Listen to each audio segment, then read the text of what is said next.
My mother-in-law and her siblings are finally going through their dad's possessions. He passed back in 2017. She brought this home and was unsure of what it was. The plate itself reads, "The Springfield Morgan Envelope Company, Division, Springfield, Mass." and patented June 6, 1893 to May 1, 1906. Please help with identification and its main purpose of use. Thank you all in advance. It's an antique Springfield cast iron toilet paper holder. The paper for these hasn't been made in many years. It used to be on oval rolls. You'll have to hand wind them. The interesting thing is that this holder will limit the user to just a couple of sheets per wipe, because it only dispenses a couple of sheets at a time. Toilet paper used to be rather expensive and extravagant. What is this circled thing on his uniform? This picture is from a World War I British war film, 1917. I'm making a costume of this character, and I would like to know what this piece of equipment is. Any ideas are appreciated. It's a World War I Aurolux signaling torch and trench lamp, made in London by J.H. Stewart Limited. These torches or signaling lamps were offered to military and naval officers as a private purchase. They were used for reading maps during night maneuvers, rapid communication on outpost duty, etc. The lamp is also fitted with a Morse code key and can be turned on and operated without opening the leather case. When it is not desirable to expose light in a forward direction, the leather lid or hood reflects the light downwards. What is this antique wooden boat hull shape from a local antique auction with a lot of quirky, unique pieces? The mounting board is approximately 3 feet long. The boat shape is totally convex, and there was no evidence of it being part of something else, not even a wall hanging. Any ideas? It's a half-hull model ship. Prior to the 20th century, half-hull model ships were constructed by shipwrights as a means of planning a ship's design and shear and ensuring that the ship would be symmetrical. The half-hulls were mounted on a board and were exact-scale replicas of the actual ship's hull. With the advent of computer design, half-hulls are now built as decorative nautical art and constructed after a ship is completed.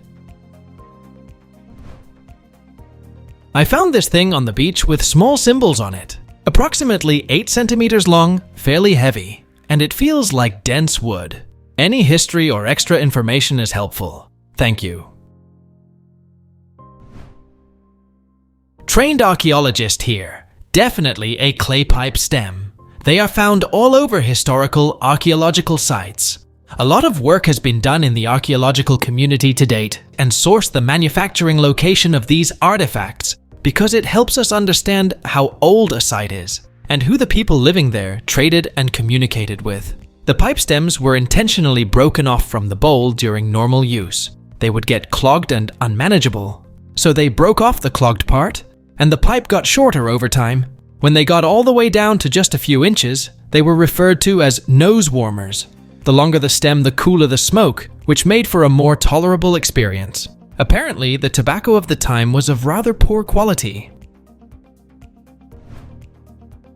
What is this thing I found in a technical museum in Malmö, Sweden? 2 bowls and a long stick made out of metal. I sadly do not have more information. I thought it was a bell, but it doesn't look like it is one. Anyone has seen such a thing or knows its purpose?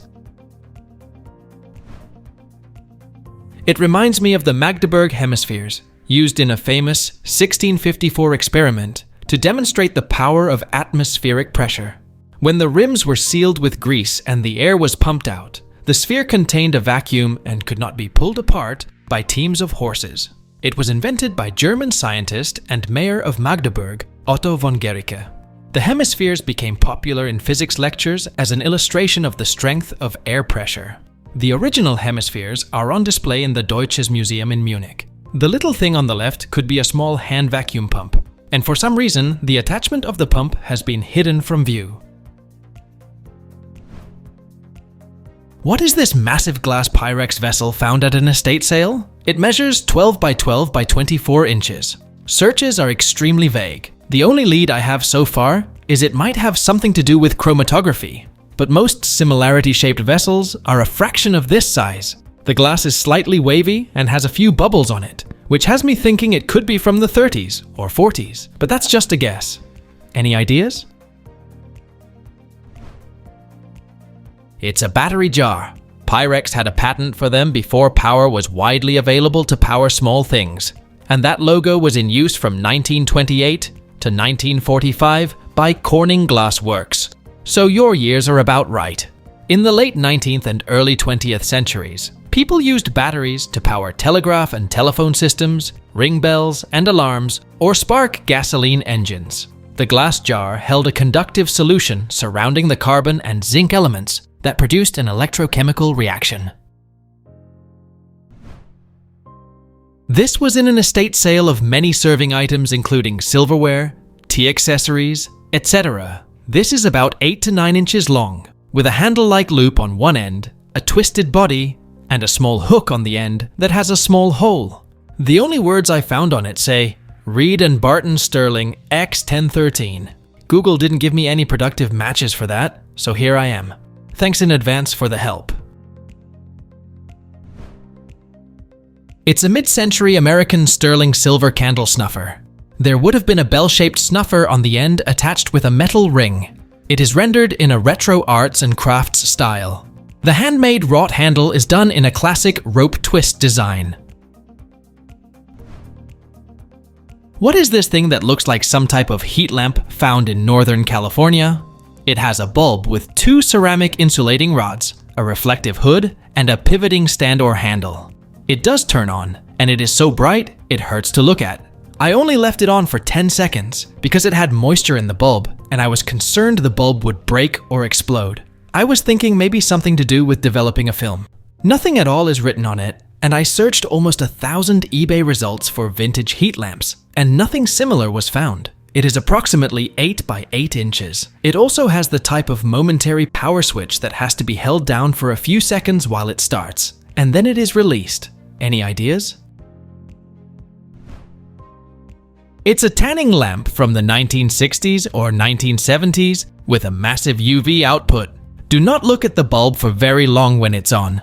You would have to be pretty desperate to get anywhere near that flaming death disguised as a cosmetic appliance. That thing must get over 1,000 degrees. It would literally cook a lizard and boil fish.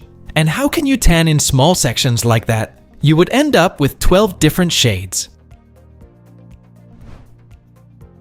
What is this large cabinet with glass discs attached to the spinning wheel found in an old barn in Idaho? On one side, a spinning wheel spins the discs, which makes an awful scratching noise. On the other side is a dial that can switch between spray and spark. Any ideas? Please let us know down in the comments. Thanks for watching. Let's make life fun.